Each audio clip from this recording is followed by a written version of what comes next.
Familia amada, qué privilegio poder estar una vez más junto a ustedes, entrar en los hogares a través de esta nueva experiencia.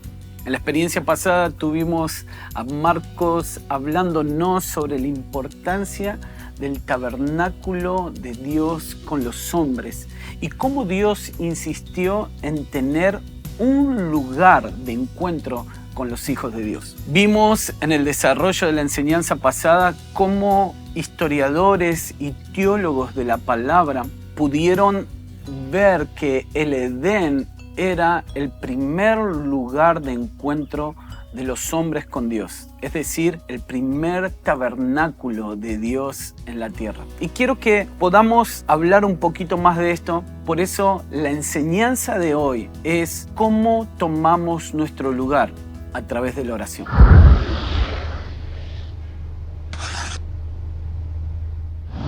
Y vemos cómo rápidamente Dios estableció en todo el recorrer de su historia tabernáculos en la tierra. Y el primero lo vimos a través del Edén, el segundo lo podemos ver a través del tabernáculo de Moisés, el tercero lo podemos ver en el tabernáculo de David, el cuarto, Jesús siendo un tabernáculo viviente. El quinto, la manifestación de su iglesia como un tabernáculo vivo. Y el sexto, la nueva Jerusalén, el tabernáculo de Dios con los hombres. Por eso es tan importante que podamos ver que en toda la historia Dios siempre quiso tener comunión con nosotros. Y hay algo muy interesante en esto, que Dios no es una deidad que quiere estar distante de nosotros, sino que Jesús, a través de ser la representación viva del tabernáculo, nos acercó al corazón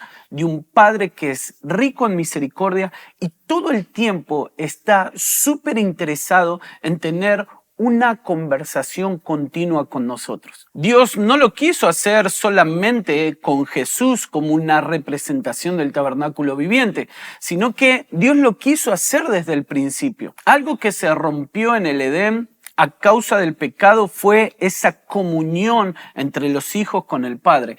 Por eso Dios llama a Moisés en la montaña y le dice, hey, decile a mi pueblo que estoy deseoso por querer hablar con ellos. Y lo vemos en la palabra en Éxodo capítulo 20, versículo 18, que el pueblo estaba al pie de la montaña y empezó a ver la interacción de cómo Dios es y cómo Dios habla. Y hay algo que a mí me gusta mucho ver en esto, que esa interacción de rayos, truenos, relámpagos, lo podemos ver también en Apocalipsis capítulo 4, donde Juan empieza a describir el ambiente del trono y dice que del trono salen relámpagos, truenos, rayos, y es la expresión viva de cómo Dios quiere comunicarse. Pero cuando el pueblo de Israel empezó a ver esa dinámica de conversación, tuvo miedo. Necesitamos ser libres del miedo para entrar en un diálogo íntimo con Dios. No tenemos un Dios que nos quiere destruir, tenemos un Padre que está lleno de amor, que quiere comunicarse con nosotros. Dios está tan interesado en conversar con nosotros. Por eso miren lo que dice Salmos capítulo 25, versículo 14, dice, la comunión íntima de Jehová es con los que le temen, y a ellos hará conocer su pacto. Dios está súper interesado en que podamos entrar en su historia.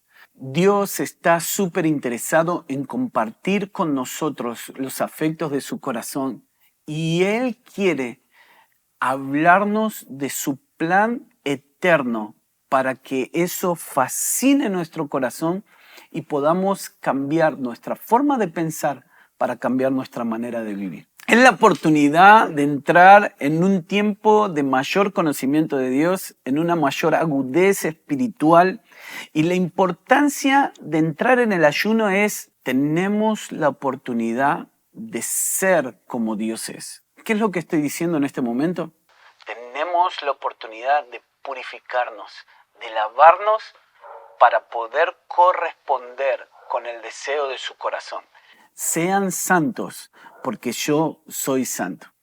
Entonces, cada etapa de nuestras vidas vemos esa importancia de poder entrar en un diálogo eterno. Por eso quiero que podamos entender el por qué oramos en realidad, o cómo tomamos nuestro lugar en la oración, o para qué debemos tomar nuestro lugar en la oración. ¿Por qué oramos? Porque la oración es una invitación. Y quiero que puedas entender esto. La oración es la invitación de Dios Padre, Hijo y Espíritu Santo a sentarnos en una mesa como esta. Y esa mesa es la mesa de la comunión.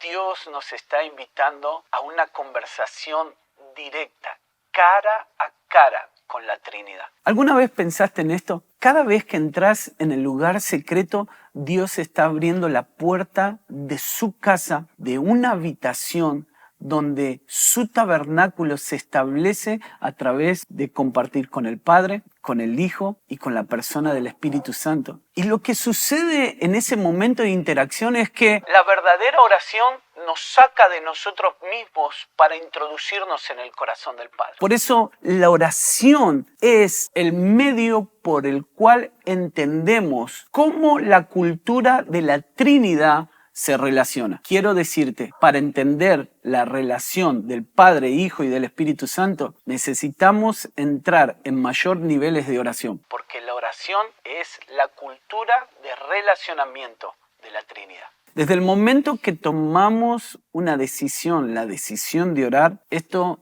genera un espacio y ese espacio genera la oportunidad que esa decisión se convierta en una llave que abre la puerta de la intimidad. Por eso la intimidad con Dios nos conecta todo el tiempo con su plan. Y la representación de ese tabernáculo viviente lo podemos experimentar no cuando Jesús solamente regrese y el tabernáculo de Dios se establezca entre nosotros, sino que tenemos la oportunidad de generar un espacio para Dios para que Él repose en y a través de nosotros. Por eso es lo que estamos clamando. Quiero abrirles el corazón. Estoy tan emocionado de que ya tenemos un lugar propio. Estamos luchando en oración porque estamos en la segunda etapa y hay que concretarlo. Y ese es el esfuerzo de cada uno de nosotros.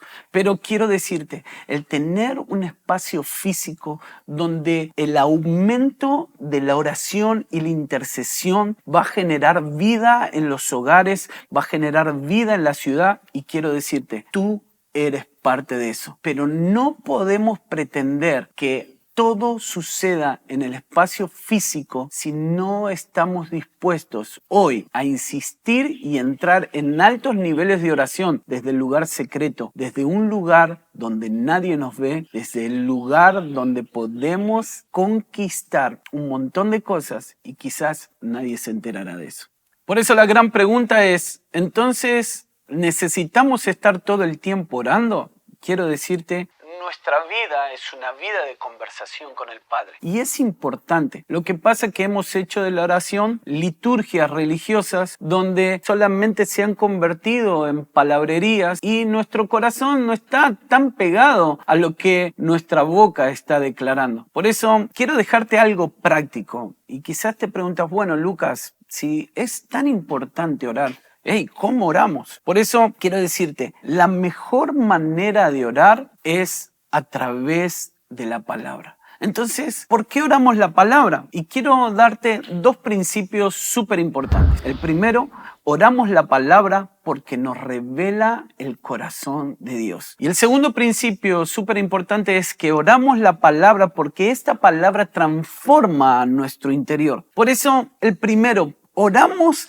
porque revela el corazón de Dios. Lo que acabamos de decir, el sentarnos en la mesa de la Trinidad es la oportunidad donde Dios nos hace conocer más profundamente su corazón. Es como, yo siempre imagino esto, como Dios agarrando un bisturí, abriendo su pecho y sacando su corazón y poniéndolo en la mesa y diciéndonos, quiero compartirles los afectos de mi corazón. Quiero contarles mi plan eterno de redención. Quiero introducirlos en mi historia. Y cada vez que vos te sentás en esa mesa de la comunión porque entraste en altos niveles de oración, empezás, tus pedidos de oración comienzan a disolverse porque empezaste a ver los afectos de su corazón y empezaste a decir, ¡wow!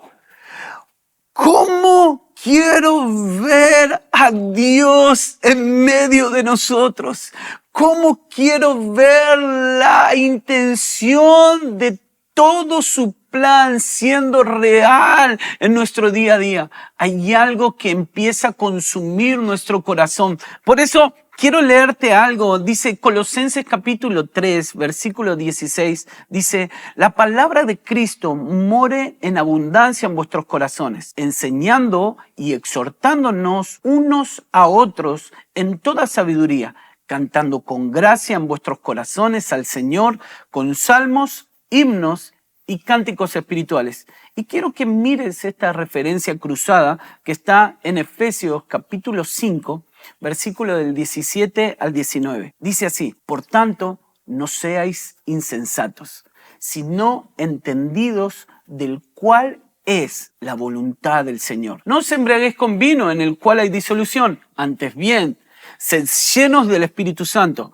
hablando entre vosotros con salmos, himnos y cánticos espirituales, cantando y alabando al Señor en vuestros corazones. ¿Qué es lo que Él está diciendo? Cada vez que oramos la palabra, nos estamos metiendo en un mayor nivel de sabiduría. Cada vez que estamos orando la palabra, estamos metiéndonos de lleno en su voluntad. Entonces, el orar la palabra no es orar lo que yo quiero. El orar la palabra nos hace entrar en una nueva dimensión que todo lo que Él ha prometido se cumplirá. Y ese cumplimiento nosotros lo vamos a firmar. Por eso oramos la palabra. Por eso es tan importante. Porque nos llena de sabiduría, nos llena del conocimiento de Dios y nos introduce directamente en su voluntad. El segundo punto es, la oración transforma nuestro entendimiento. Miren lo que dice Santiago capítulo 1, versículos 5 y 6. Dice, si alguno de vosotros tiene falta de sabiduría, pídasela a Dios, el cual da a todos abundantemente y sin reproche, y Él se las dará. Pero pidan con fe, no dudando en nada.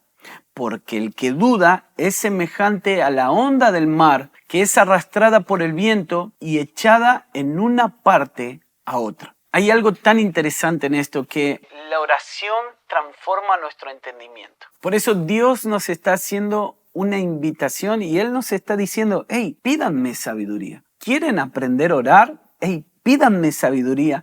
Dice, y Dios dará abundantemente. Cuando estamos pidiendo sabiduría, estamos pidiendo todo lo que Dios es. Quiero que grabes esto en tu corazón. Cada vez que estamos pidiendo sabiduría, estamos declarando y pidiendo todo lo que Dios es. Por eso oramos la palabra. Oramos la palabra para adquirir y pedir sabiduría y no solamente ser como aquellos que habla Jesús en Mateo capítulo 6, que están en las esquinas de las calles hablando palabrerías para que los hombres lo vean. Nosotros estamos gobernando desde el lugar secreto con sabiduría, entendimiento y declarando su voluntad. La palabra en Salmo 119, 160 dice, la suma de tu palabra es verdad y eterno es todo juicio de tu justicia. Entonces, para terminar, ¿por qué oramos la palabra? Oramos la palabra porque estamos entrando en nuevos niveles de sabiduría. Estamos queriendo declarar todo lo que Dios es y queremos conectarnos todos los días con su voluntad. Por eso quería dejarte algo práctico para que lo puedan hacer en los hogares con los grupos pequeños. Y quiero que lo primero que hagamos es que podamos tomar esta palabra. Efesios capítulo 1, versículo 17 al 19, y lo podamos desglosar junto con nuestros grupos pequeños. Lo primero que vamos a hacer es leerlo y poder tener un tiempo de meditación en este pasaje. Una vez que lo leamos y tengamos el tiempo de meditación, que podamos desmenuzarlo. Y después de desmenuzarlo, que seamos intencionales para que las cosas que saltaron de ese versículo podamos empezar a orar. Efesios capítulo 1, versículo 17 al 19 dice: el Padre os dé espíritu de sabiduría y de revelación sobre el conocimiento de Cristo. ¿Qué es lo que vamos a hacer? Vamos a afirmar a través de la oración con los grupos pequeños que Dios empiece a derramar espíritu de sabiduría y de revelación sobre el conocimiento de Cristo. Quiero decirte, 40 días para conocer más a Cristo. Es eso donde nos estamos introduciendo como iglesia. Y el segundo pasaje que quiero que ustedes puedan desglosar juntos en sus grupos pequeños es Colosenses capítulo 1 del 9 al 12. Y que puedan ser introducidos en el conocimiento de su voluntad. Amada iglesia, estamos por entrar en una etapa gloriosa de su iglesia en todas las naciones de la tierra. Tú eres parte del movimiento de oración de los últimos días, pero no vamos a orar caprichosamente, egoístamente, sino que vamos a orar desde la sabiduría, desde la revelación, desde el entendimiento de su voluntad para preparar una novia sin mancha y sin arruga. Dios les bendiga.